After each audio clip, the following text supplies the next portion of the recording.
after some women in Fawkner approached us wanting to learn to ride bikes and also find other women from their own community to ride with, including women who might ride in hijab or an abaya. One of the things that never gets old when you teach people to ride bikes is the sheer thrill they get when they realise they can do it. The really special thing about teaching both the women in Fawkner and the women here is just the cultural barriers that they face every day, and coming from a place where they never thought they'd ever be able to ride a bike. A lot of them do reflect that it's been their lifelong dream to ride a bike, but they never thought they'd be able to do it. So it's just that extra level of being able to gift that to somebody. I got really excited when I heard about this program. I'm almost 40 and I've never ridden a bike. I tried when I was little. Yeah, I still can't believe that I can ride, and yeah, it's been a dream and I'm so glad that it came true. It was excellent, very special experience for me because it was my childhood wish to learn how to ride a bike. Yeah, my experience was great because I've never ridden the bike before. So it was like truly empowering for me, and I thought I can't ever learn, but Kaz was really patient and encouraging. At this age, it's a really courageous thing to learn new things. And any age, anyone can do it if they want it. And willingness is the most important things, and that's I prove myself. I think it's good health-wise as well as environmentally. It gives me some physical activity to incorporate into my daily routine. I think it was great to find other people like me who have recently learned to ride, and we are all well connected now. Yeah, after so many years, I'm very grateful to have this opportunity and have Cass and Faith with us, and they've been amazing, amazing teachers. Everybody should give it a go and see for themselves how easy it is. Yeah, because I never thought I could, and I'm able to do it now.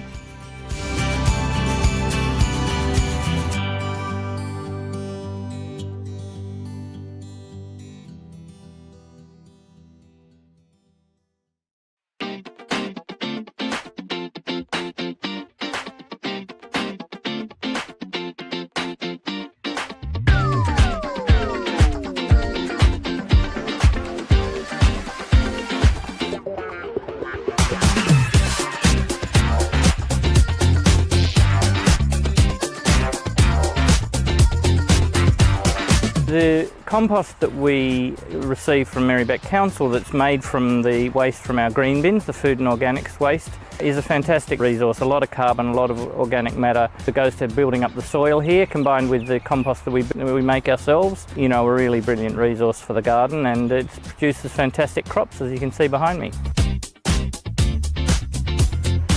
Well, obviously it's really important to compost food. If it's just going into the normal bin, then it's creating all these really bad greenhouse gases and contributing to climate change. But the benefit for community gardens is that we can't generate as much compost on our own, so we need the addition of council compost to help us grow vegetables and renew the soil, so we get the best productivity from the garden. Sometimes when we get the compost, there's contaminants in it, like plastics, biodegradable bags. Some of them are not quite suitable for the process that the compost goes through. We have to then sort through the compost and pull them out, otherwise they're going to contaminate all our vegetables and the earth that we're trying to re-nourish with the compost. Messages go around on Facebook saying, hey, there's zucchini or cucumbers in the basket at Pentridge, and they're gone in, half an hour later. So we just like to share it with the community, because that's what it's about.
In Merri-bek, we now have a 4-bin waste service.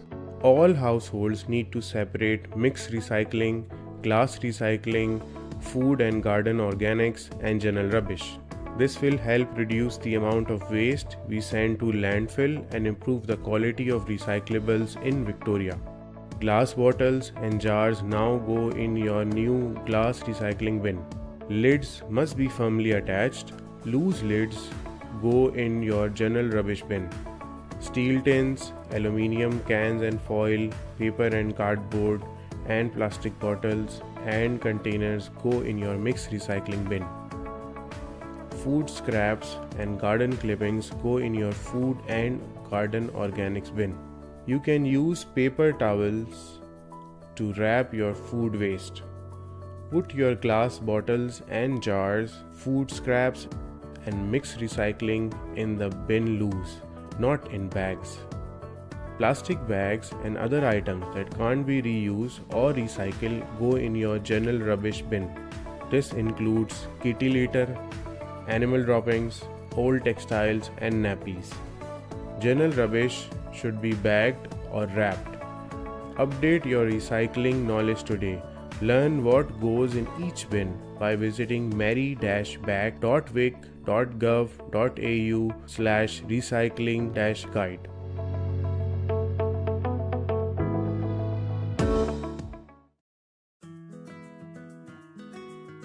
Why did we decide to go all electric?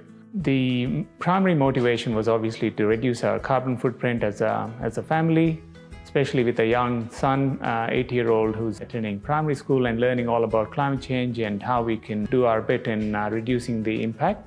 Since purchasing this house, we've installed solar panels, and we've also converted all our appliances cooktop into induction cooktop. Removing the gas cooktop, we've installed the split systems and also the hot water heat pump. At the moment, we export most of our electricity that we produce on a sunny day, which is not a bad thing because we do get paid for that exporting the electricity. What I would recommend others thinking of going on this journey of making their home all electric is to do it. But you can take it one step at a time, there's no rush, and there's a lot of information out there and there's a lot of government rebates that you can access.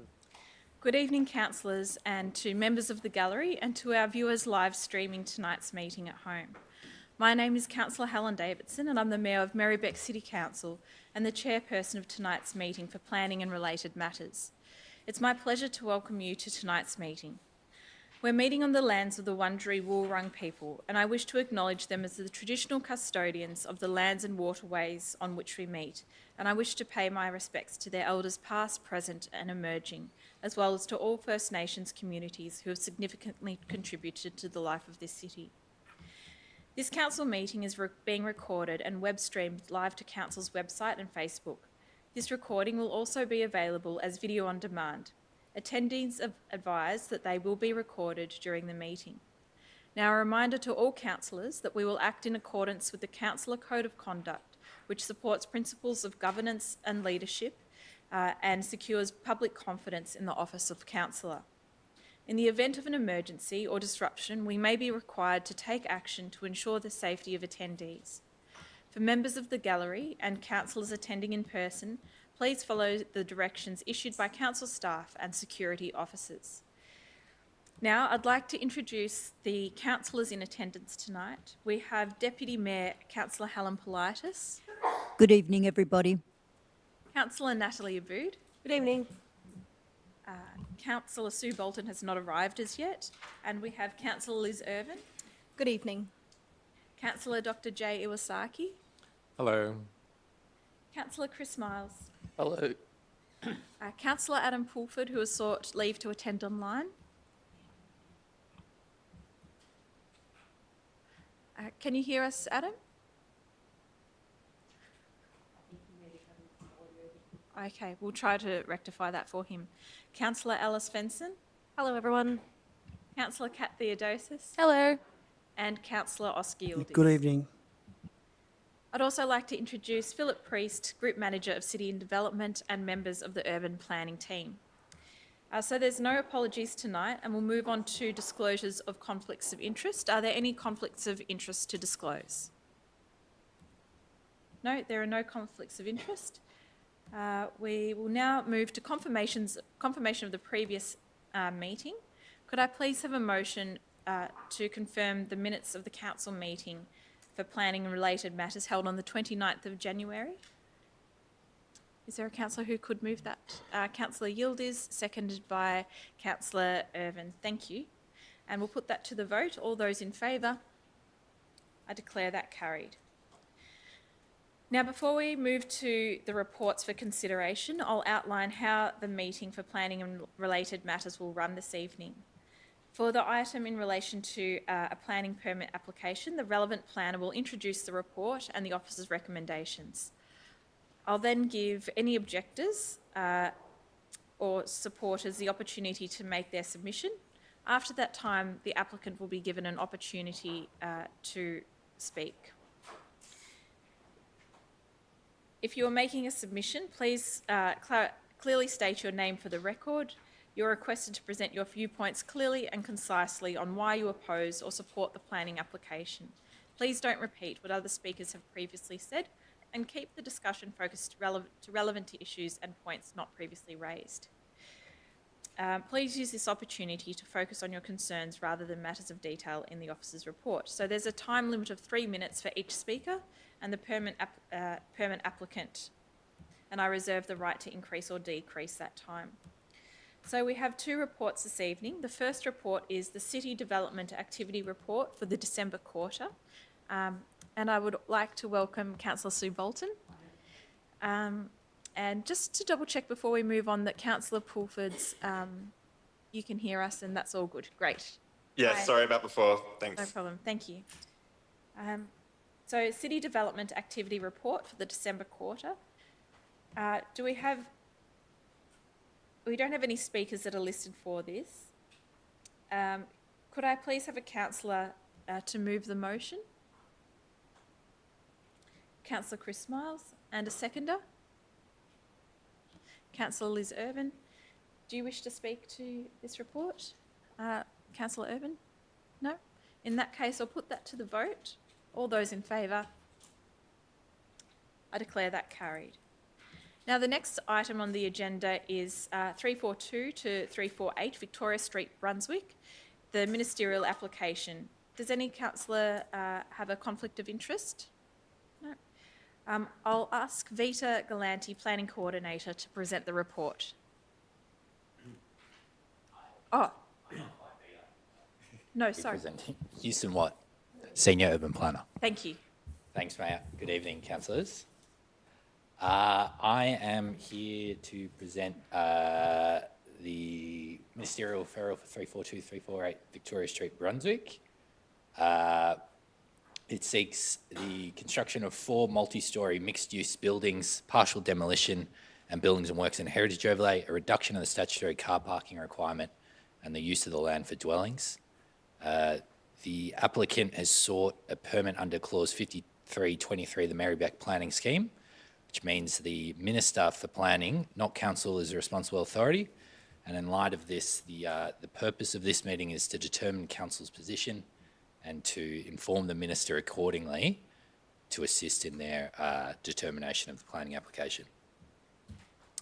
The site is located at the south side of Victoria Street in Brunswick, with Rosser Street to the east, Wilkinson Street to the south, and the upfield bike path and railway line to the west. It is the location of the former Australian Licorice Company factory. The site is currently occupied by 2 attached Victorian era dwellings at 13, or previously known as 13 and 15 Rosser Street, which are of local heritage significance, and a brick chimney located within the centre of the site that is in on the Victorian Heritage Register and associated with the former use of the factory. The surrounds is highly mixed with a variety of commercial, industrial and residential buildings at various heights. Notably, the site wraps around a single-storey brick warehouse. There's single-storey houses exist to the south of Wilkinson Street, commercial buildings to the north side of Victoria Street, Brunswick Station opposite the site, and Rosser Street has a row of single-storey houses, a double-storey commercial building and a council car park.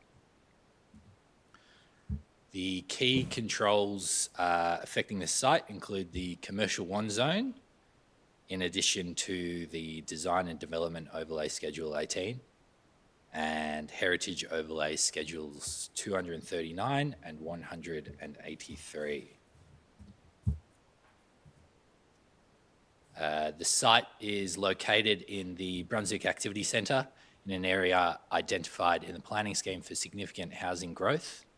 The Design and Development Overlay Schedule 18 also guides the preferred built form outcomes. The site is also in an employment priority area, which means under the planning scheme, whilst it also allows for housing, it also seeks a higher level of commercial floor space than other areas in the activity centre. Going to the background of the site, including the permit history, the land does have an active planning permit, which has been subject to multiple amendments, Victorian Civil and Administrative Tribunal reviews, and previous PALM meetings and council resolutions.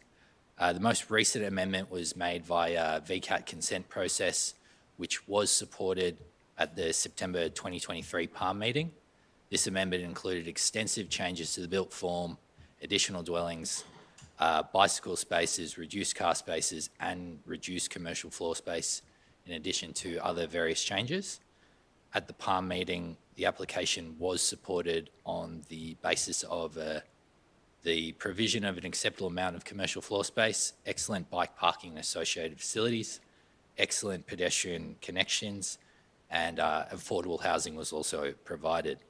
Since the issuing of the amended permit, additional amendments have been made under delegation, and notably the development has commenced works, having excavated the basement level currently. In terms of the proposal, the new application is effectively consistent with the approved development, including overall height, setbacks, and street wall heights. However, some of the key differences include a further reduction in commercial floor space by removing level 1 offices in building 1 and replacing them with 16 dwellings, changing the way that stormwater is managed, and changes to the materials and finishes. So I suppose as council has supported many of the aspects of the proposal previously, the focus of council's assessment has largely focused on those changes.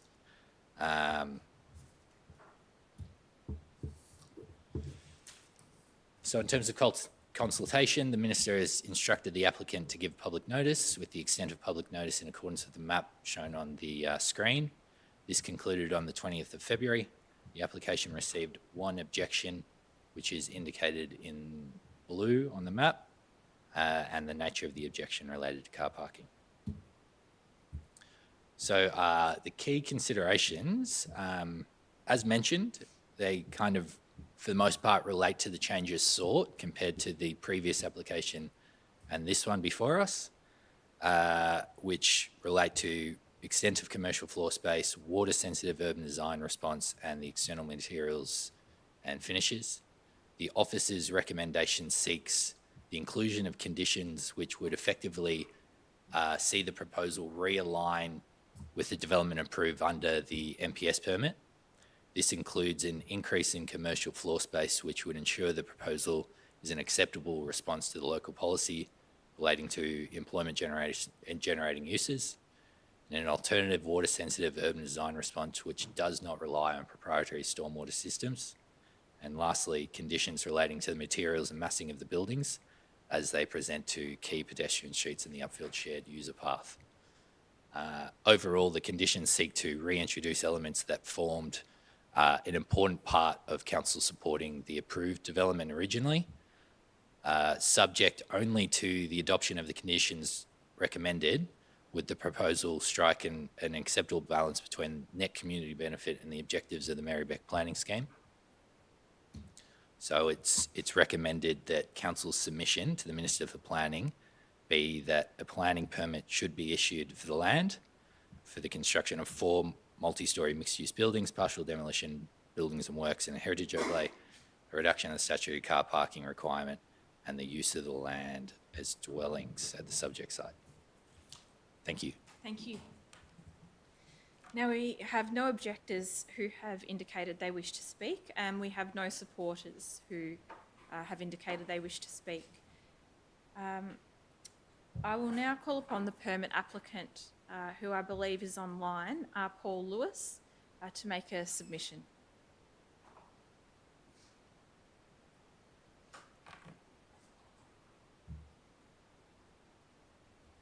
Hi Paul, please go ahead. Thank you. Can the room hear me okay? Yes. Fantastic. Thank you, Council and Chair, for the opportunity to present tonight on behalf of the permit applicant. My name is Paul Lewis. I'm a town planner at Track Consultants representing the applicant. As Council will be aware, this is a development that's been considered in this chamber a number of times, and it's one the project team has worked closely with Council officers over a number of years. As Council Delegate Report notes, the application is largely consistent with the existing approval on the land, save for revisions that address both further design development of the project, as is standard practice, and certain issues where there's been more long-standing disagreement between Council and the applicant.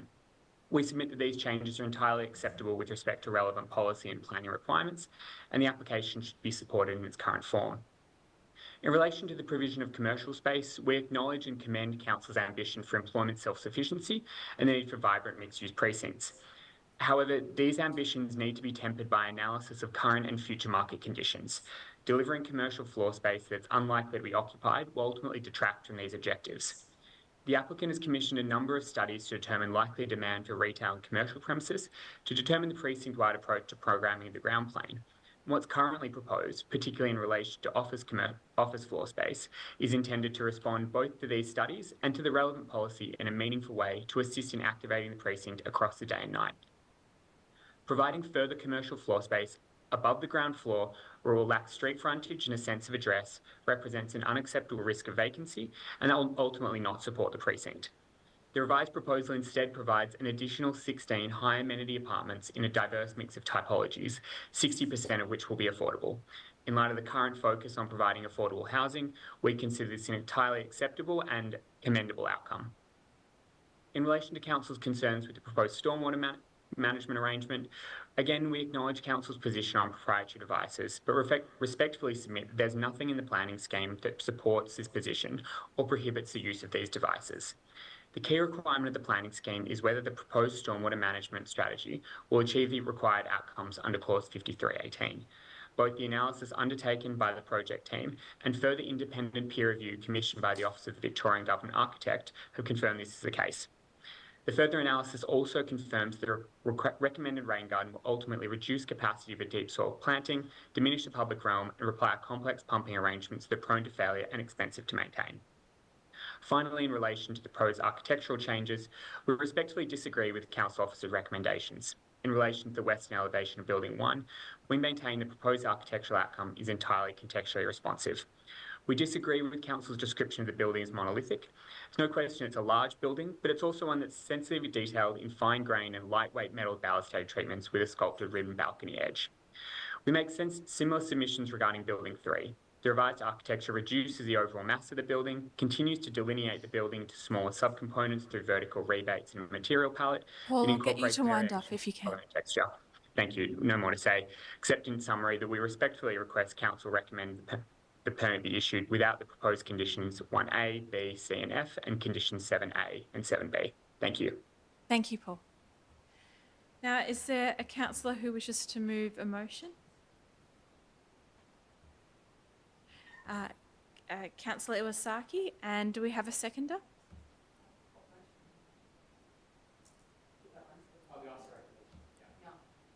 Thank you, Councillor Bolton. Councillor Iwasaki, do you wish to speak to it?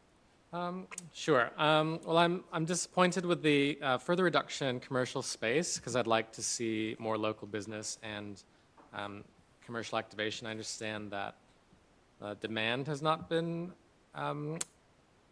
in that space, so that's I don't have the information for that. I accept the officer's recommendations, and I'm glad the officers have chosen to look at the stormwater treatment system more holistically. I think that we don't want to rely on a proprietary design in perpetuity. And also support the officer's recommendations and the changes for visual bulk. I think that they're reasonable and are better for the community. Thank you, Councillor Iwasaki. Councillor Bolton? I'll speak in favour, sort of reluctantly, because I think it is good that the council officers are putting forward a recommendation to really try and peg things back to what was agreed to. It's very disappointing that this developer Assemble has chosen to renege on some important elements of what had been agreed to in the past. Certainly I think, we need we need jobs close to the city.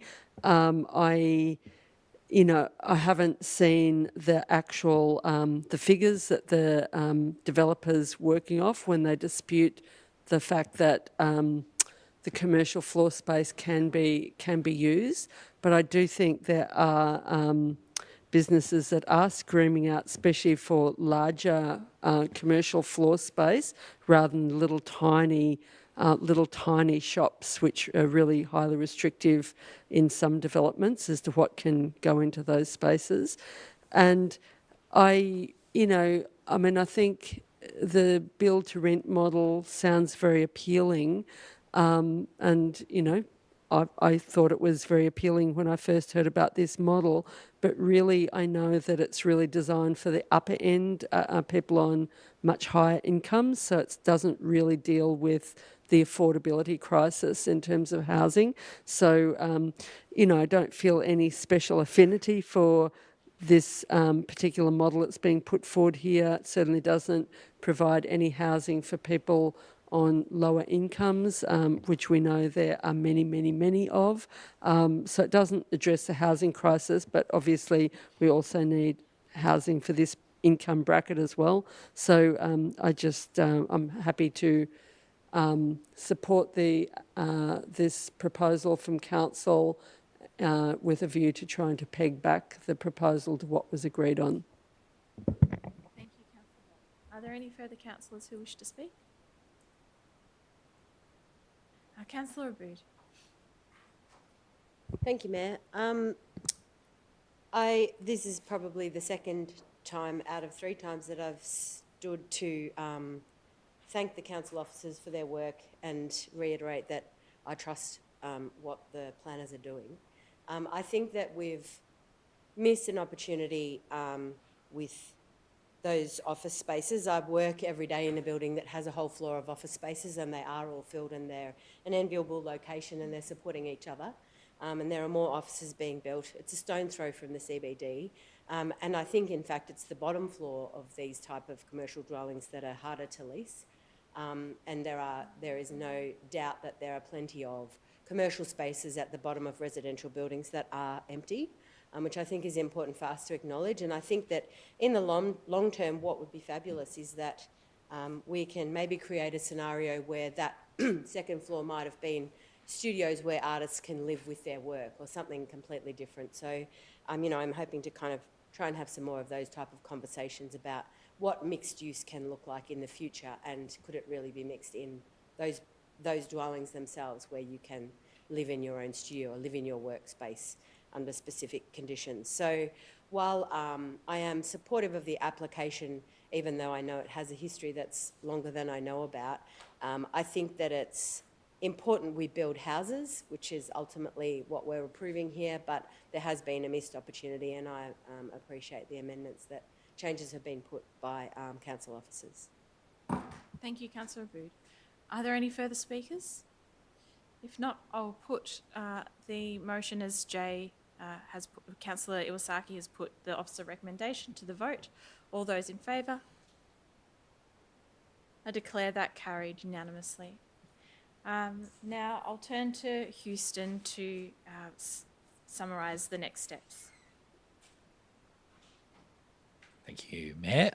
So the council submission to the Department of Transport and Planning will be that a planning permit should be issued for the development of the land for 4 multi-storey mixed-use buildings, partial demolition, buildings and works and a heritage overlay, a reduction of the statutory car parking requirement, the use of the land of dwellings at 342 to 348 Victoria Street, Brunswick, subject to the conditions contained within the recommendation. Thanks. Thank you very much, Houston. Now, that concludes our planning related matters meeting. I'd like to thank the gallery for their attendance this evening and to our viewers who have taken the time to live stream at home. Have a lovely evening, councillors. Good night.